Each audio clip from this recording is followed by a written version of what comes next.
Hi everybody, it's Martyn at Flicking Feathers again today, and I'm doing another saltwater fly. This is a polychaete worm imitation. Ragworm, bristleworm, cinderworm, sandworm, people call them all different things. It's the same thing. This had a version with two hooks for sea run browns, but you could adjust the hooks and the weights, etc. to suit different species. As always, there will be a materials list in the description, along with a link to the Patreon page for anybody who'd like to support the channel and be eligible for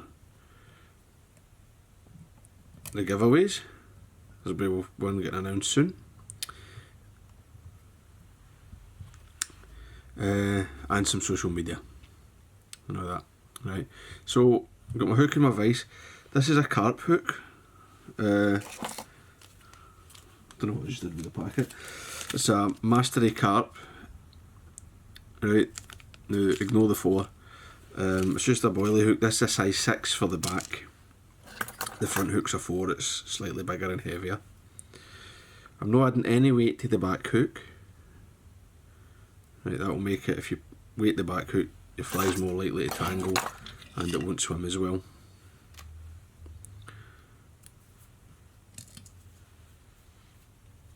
Now I'm going to start my thread and cover the shank. The thread's immaterial, this is just Danville's 6/0. I'm going to take the only material, and this is a dubbing mix I've made to match the worms in my area. Right, I suggest sort of finding out what the material, the worm, what kind of coloration the worms have where you live, and try to get a dubbing mix there or thereabouts. Right, I mean they can vary from red, reddish brown, grey. The ones here are like this sort of greeny, grey-green colour. So the tail there, just a wee bunch of that dubbing. Trim that away. And now I'm going to very heavily dub this. Right.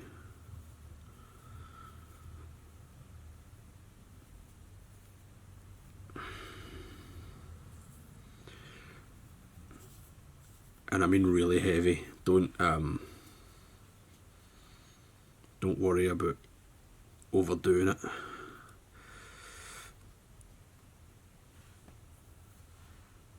Make that nice and fat. Loads of dubbing. Right. Might actually have another pass. Then I'll come back over it with the thread just to protect it a bit.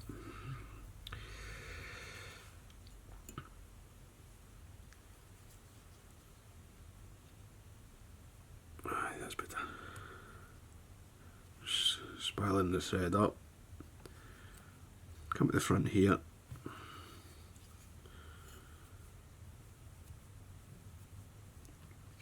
Whip finish.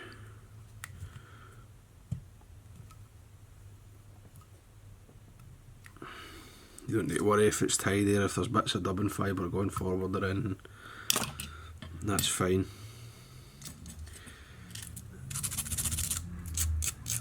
And then give us a good rough brush. Right, really brush it out. That's your tail section. Now we'll take this away, and I'll take my size 4, same hook model, just a size bigger. And I'm going to take 4.8mm tungsten bead. Again, adjust the size of the bead to suit yourself. size up. If you're tying a smaller fly with one hook,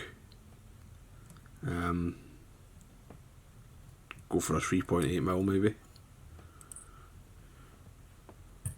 or something.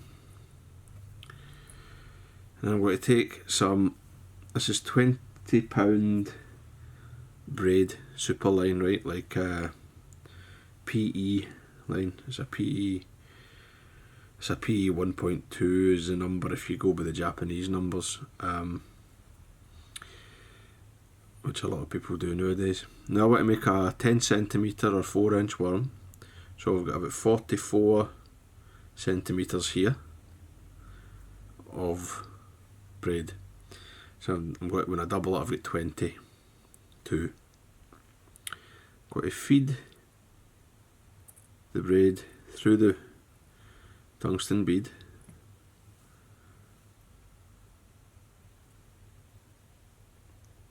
and then down through the eye, and then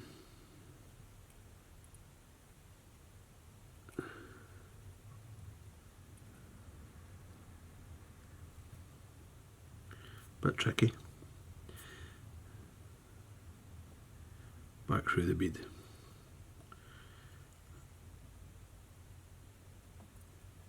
Like so. Got to tie an overhand knot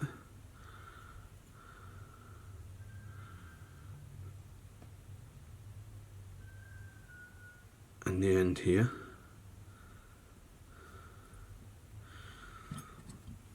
and then come in with your good scissors, your heavy scissors, and trim that. So I've just got a wee tag.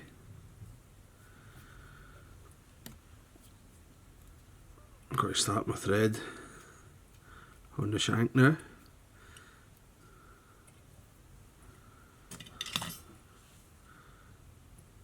Take it away. And I'll pull this so that the knot's sort of in the midpoint of the shank. Right. The knot's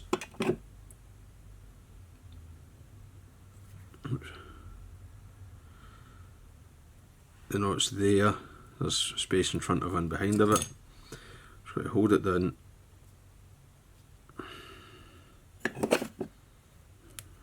and get that nice and secure, and then bring the long end up.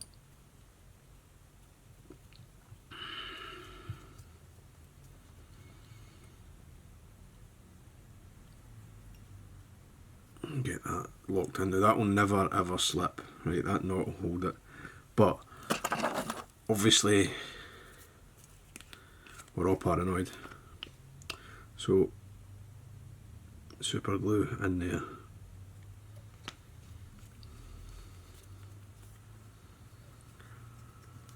Just run over it with the thread again.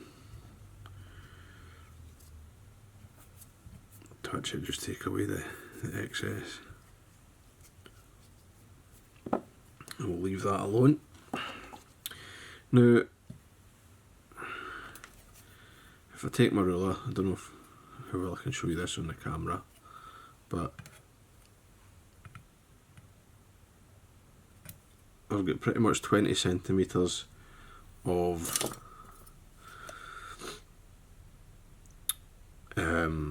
braid left, right? So by the time I add the 2 hooks and the wee tail, I've still got a tie-in spot here. And I'm just going to grab a nice bunch of the dubbing, and I'm going to align the fibres by just pulling them through each other and laying them back on top. And you don't need to be too fussy, but you want to get them roughly aligned, and you're looking for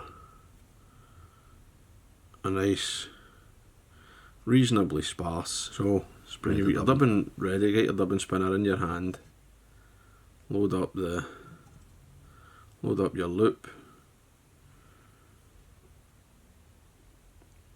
I don't mind if I come slightly beyond the halfway point. I'm just going to get that in there and start spinning the loop. Right, so I've got half of this loop filled at the moment, right? I can fold that back in my dubbing spinners at the hook bend, right? Plus the width of my finger, just a wee bit extra. So I'm just going to spin it up. Just take your time.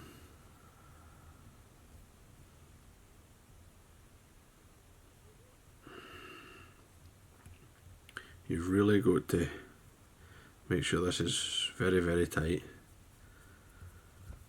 The PE is very slick. The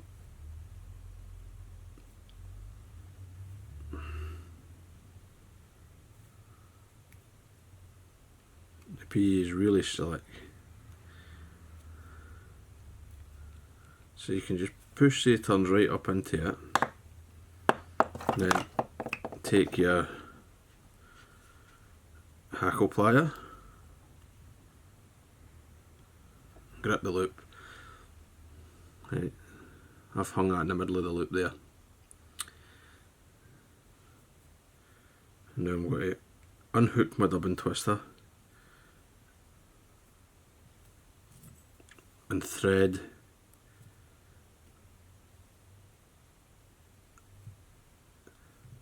oops, you need to be careful of the weight of the thread the hook right onto the loop.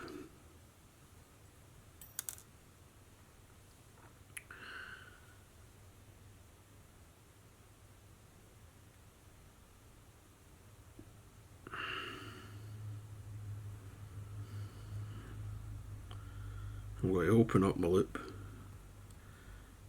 on this side.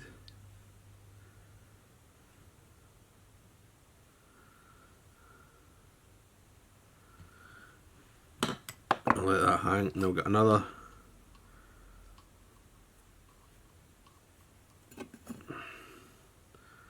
pad of dubbing. Same again, just align the fibres.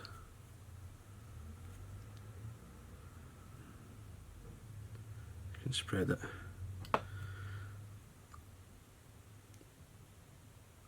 Feed it into the loop. You need to be careful with your fingers here, that hook will go right in them if you're not careful. It's very, very sharp. It's small but it's a super sticky hook.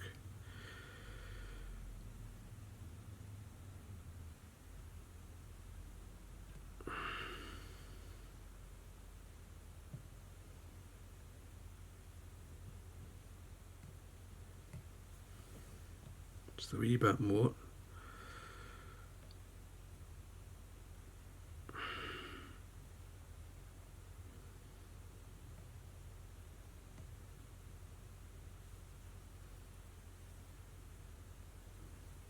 I'm just going to do the same again.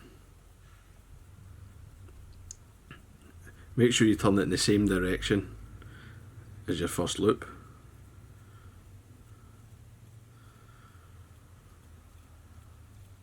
And get it very, very, very tight. Right.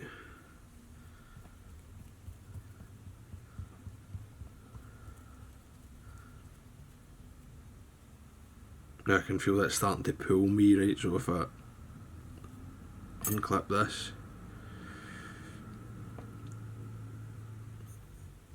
I can keep twisting it.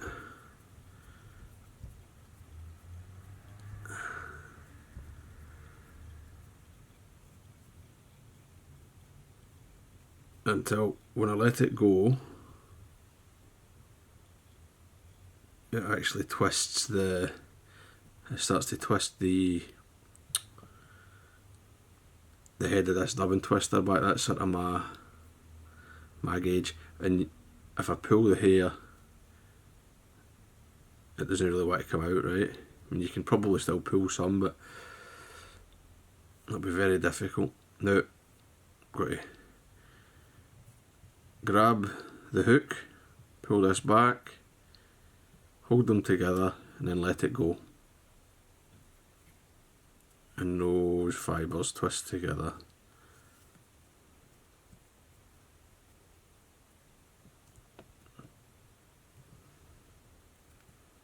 Now if you just do this, that's well and truly connected. Pull my thread back.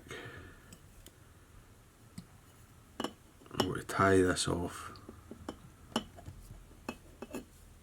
here.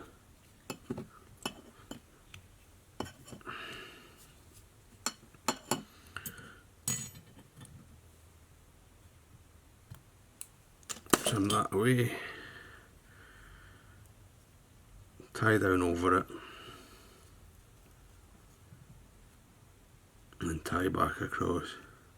And these twists, they're holding each other in, so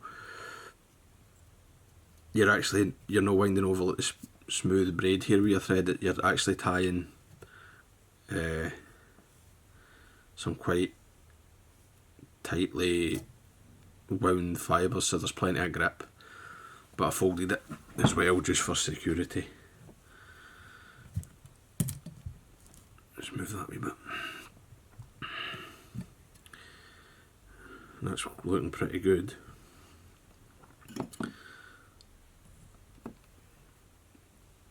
And then to do the head or the front hook, I'm just going to do exactly the same as I did with the back.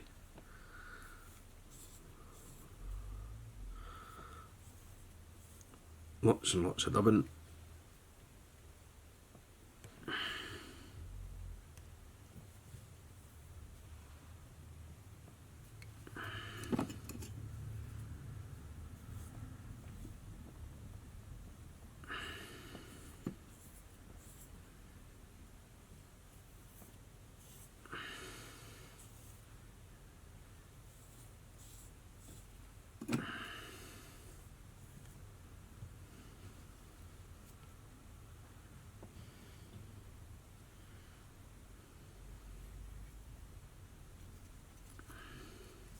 Made a wee bit more. Lucky I've just got the last of this mix. This batch of this mix is just that we've got to finish this fly. Very little extra.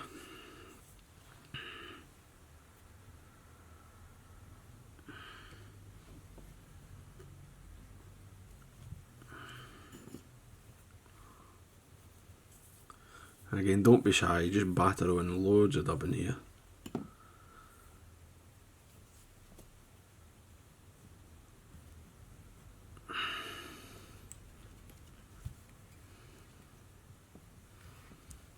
And we'll whip finish it.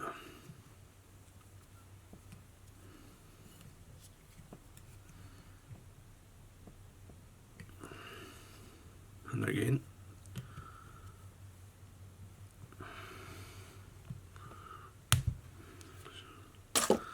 The thread just broke at the knot, which is okay. Don't mind, because it was the second one anyway. I'm just going to run my fingers along any loose. There will be some loose fibres that weren't actually caught in the loop, and then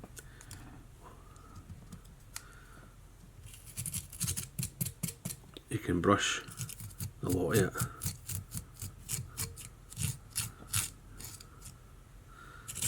And then really get into the head.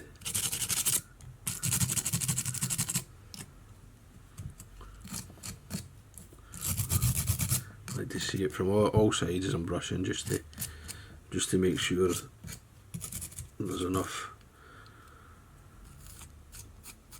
And the same at the back hook, just make sure that that's all sort of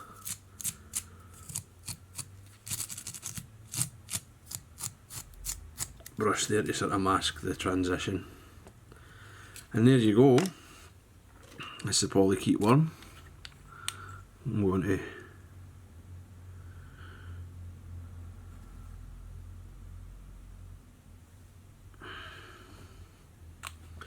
varnish that head, just the whole bead, and that's you. Solid fly. This is very, very strong, you know, this is stronger than your fly line, right? You're not going to break this. It should be your leader that breaks before this. Very mobile, very durable, great action in the water. It's a bit tricky to tie at first, but once you get used to the steps, it's actually quite easy. So, hope that was useful, hope you enjoyed it.